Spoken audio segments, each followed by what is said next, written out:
할렐루야, 예배의 자리에 나온 여러분을 주님의 이름으로 환영합니다. 사순절 네 번째 주일입니다. 이번 한 주간 마가복음 1기와 마가복음 5장에서 8장 쓰기를 통해서 하나님 주시는 특별한 은혜를 경험하고 또 교회에서 준비한 기념품도 받아가시기를 간곡히 부탁을 드립니다. 오늘 우리에게 주시는 하나님의 말씀, 에스겔서 37장 16절에서 17절의 말씀을 함께 읽겠습니다. 시작. 인자야, 너는 막대기 하나를 가져다가 그 위에 유다와 그 짝 이스라엘 자손이라고 쓰고 또 다른 막대기 하나를 가지고 그 위에 에브라임의 막대기 곧 요셉과 그 짝 이스라엘 온 족속이라 쓰고 그 막대기들을 서로 합하여 하나가 되게 하라. 내 손에서 둘이 하나가 되리라. 아멘. 오늘은 좀 평소와 다르게 특별한 말씀을 좀 전하려고 합니다. 여러분 잘 아시는 것처럼 이번 주 목요일이 천안함 10주기가 되는 날인데요. 위대한 희생을 늘 기억하는 우리 믿음의 사람들 되었으면 좋겠습니다. 우리가 이 시점에서 이런 특별한 상황들 속에서 그리스도인들이 뭘 할 수 있을까요? 아마 가장 먼저 해야 될 일은 유가족들과 생존자들을 위해서 기도하는 것이라고 생각합니다. 여러분, 아들을 가슴에 묻은 부모님들의 마음은 어떨까요? 남편을 먼저 보내야만 했던 아내들은, 그리고 아버지의 얼굴을 다시 보지 못하는 아이들의 슬픔을 무엇에 비할 수 있겠습니까?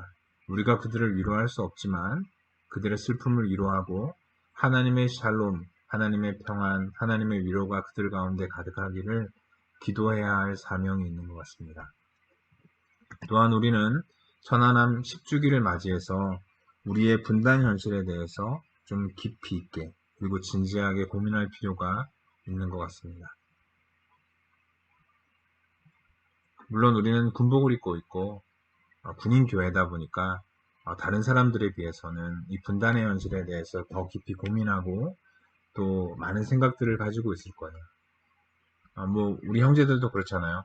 예, 이 분단의 현실이 아니었으면 군대로 올 필요가 없는데 난 왜 군에 와서 이렇게 고생하고 또 코로나19 때문에 어디 나가지도 못하고 고생하고 있나 이렇게 생각할 수 있습니다.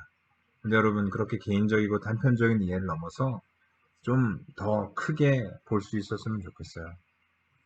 나는 그리스도인으로서 이 분단된 현실 속에서 세상의 빛과 소금으로 부름을 받은 사람이라는 것, 그리고 하나님께서는 이러한 현실 속에서 나를 어떻게 사용하실까, 그런 것에 대해서 우리는 질문해야 할 것입니다. 나의 필요보다는 역사의 심장에서 들려오는 그 고동 소리를 들을 수 있는 특별한 은혜가 우리 중성대교회 모든 식구들 가운데 함께 하시기를 주님의 이름으로 축원합니다. 또 저는 이 10주기를 맞아서 우리가 진지하게 고민하고 기도해야 될 문제는 바로 우리의 가슴을 가장 아프게 만드는 내부의 나눠짐이라고 생각합니다. 특별히 지금 우리 사회는 진영 논리 속에서 모든 것이 이루어지고 있다고 해도 과언이 아니죠. 기도해야 될 것 같아요. 우리의 가슴을 찢으면서 기도해야 합니다. 여러분, 희생자들, 유가족들을 위해서 기도하고 또 우리 분단의 현실에 대해서 분명한 의식을 가지고 내부의 나눠짐에 대해서 아파하면서 기도하다 보면 결국 이 문제는 통일 문제라는 것을 알게 됩니다. 결국 분단의 현실 앞에서는 이러한 슬픔과 아픔과 갈등과 이 모든 것들이 반복될 수밖에 없는 것이죠. 그래서 이 땅의 교회는 통일의 그날을 위해서 기도하면서 준비해야 할 것입니다. 여러분, 오늘 우리가 읽은 말씀 속에는 에스겔이 등장합니다. 선지자 에스겔. 그 시대는 암울했죠. 왜냐하면 솔로몬 이후로 북이스라엘과 남유다로 나뉘어졌던 이스라엘은 각각 아시리아와 바벨론에게 멸망을 당하고 맙니다. 그래서 많은 사람들이 포로로 끌려갑니다. 여러분 생각해 보세요. 나라는 망했고 포로로 끌려왔고 아무런 희망도 보이지 않았던 그러한 상황에서 하나님께서는 에스겔에게 환상을 보여주는데요. 그 환상은 어떤 환상이냐면 골짜기 안에 가득 차 있는 마른 뼈들이 살아나서 강력한 군대가 되는 환상이었습니다. 어쩌면 당시 이스라엘 백성들의 형편과는 정반대됐죠.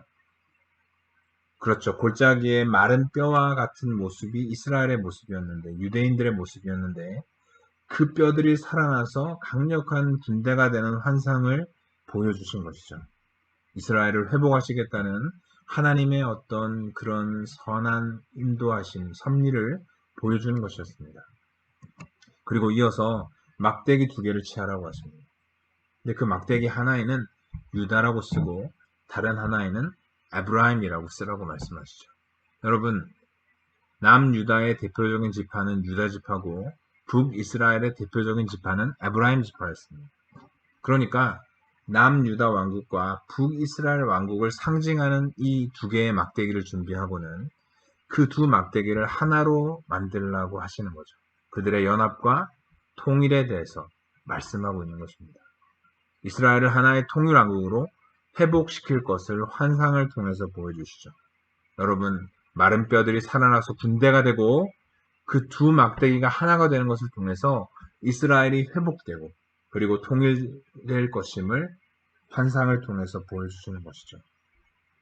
현실과 반대되고 현실을 뛰어넘는 하나님의 능력을 보여주시는 겁니다. 그런데 여러분이 말씀에 보면 우리가 좀 주목해서 봐야 될 부분이 있는데요. 그것은 마지막 부분입니다. 그 막대기들을 서로 합하여 하나가 되게 하라. 내 손에서 둘이 하나가 되리라. 아멘. 여러분, 에스겔의 손에서 2개의 막대기가 하나가 된다는 것이었습니다. 통일과 회복의 과정은 하나님의 주권 가운데 이루어질 것이지만은 하나님께서는 에스겔을 도구로 사용하신다는 것입니다. 하나님은 어떤 일을 하실 때 우리를 도구로, 우리를 일꾼으로 사용하시기를 원하십니다. 할렐루야. 여러분, 하나님의 주권 가운데 정말 이스라엘 백성들은 회복됩니다. 그런데 그 과정에서 하나님은 에스겔과 같은 선지자들을, 일꾼들을 세워서 그들을 평화의 도구로 사용하시는 것을 우리는 성경을 통해 확인할 수 있는 것입니다. 여러분 중에 목사님 그런데 이 에스겔의 말씀을 이 천안한 십주기라고 우리의 현실에 그대로 적용하는 건 좀 무리가 있는 거 아닌가요? 그렇게 질문하는 분 있을 거예요. 하지만 분명한 사실은 뭐예요? 하나님께서는 우리의 문제 가운데 늘 함께 하시고 역사하신다는 것입니다. 할렐루야.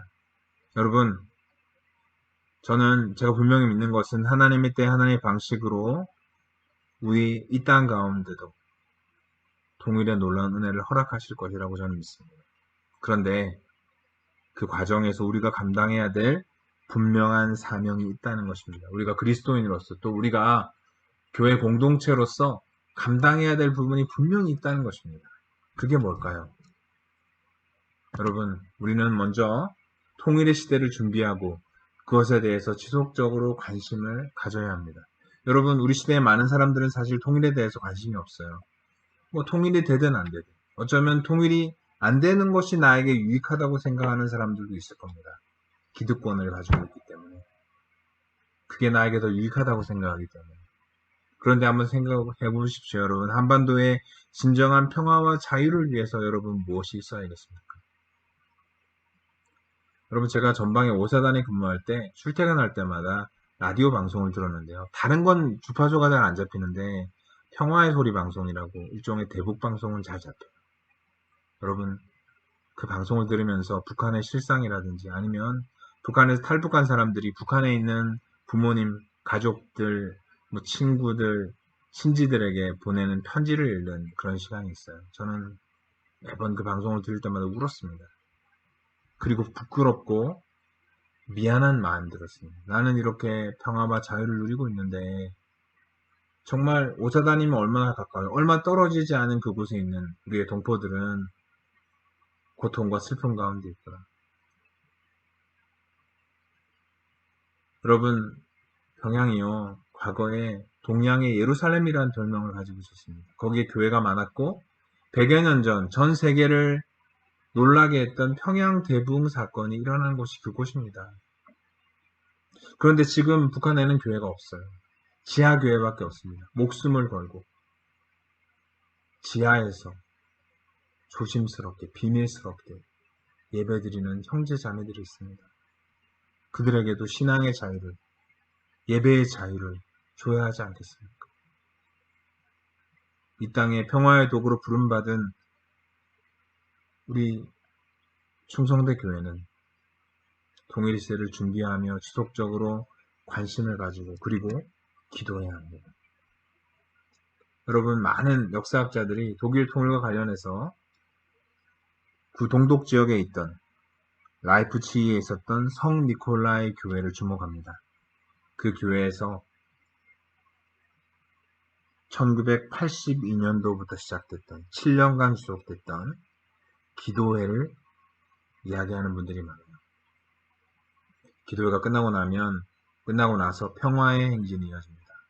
그것이 독일 통일의 아주 중요한 요소다라고 평가하는 분들이 많이 있어요. 여러분, 한국 교회는 기도 많이 하는 교회로 유명한데 우리는 얼마나 이 땅에 아픔을 놓고 기도하고 있는지 돌아봐야 합니다. 여러분, 새벽 기도도 하고 금요철야도 하고 주여 삼창하면서 간절히 기도하지만 나의 욕심을 채우기 위한 기도, 사람들이 소위 기복신앙이라고 비판하는 그런 방식으로 우린 기도하지 않았는지, 정말 우리의 아픔과 현실을 바라보면서 이 땅의 안타까운 상황들을 바라보면서 이 아픔을 놓고 얼마나 기도했는지 우리 자신을 돌아보아야 할 것입니다. 여러분, 우리는 천안한 10주기와 코로나19로 인해 특별한 사순절을 보내고 있습니다. 천안함은 우리가 잊어버리기 쉬운 우리의 현실을 돌아보게 합니다. 그리고 우리 안에 있는 내부의 갈등, 또 이를 위해 근본적으로 해결해야 될 우리의 문제, 통일의 문제에 대해서 기억을 하게 합니다. 가장 가깝게는 천안함 유가족들과 생존자들의 슬픔과 그들의 샬롬을 위해서 기도하게 합니다. 그리고 멀게는 우리 민족의 아픔, 그것을 해결하기 위한 통일의 문제를 가슴에 품고 간절하게 기도하게 합니다. 여러분, 이 특별한 시간을 보내면서 우리 각자의 삶의 자리에서 결단하고 하나님의 특별한 은혜 가운데 충만하시기를 주님의 이름으로 간절히 축원합니다.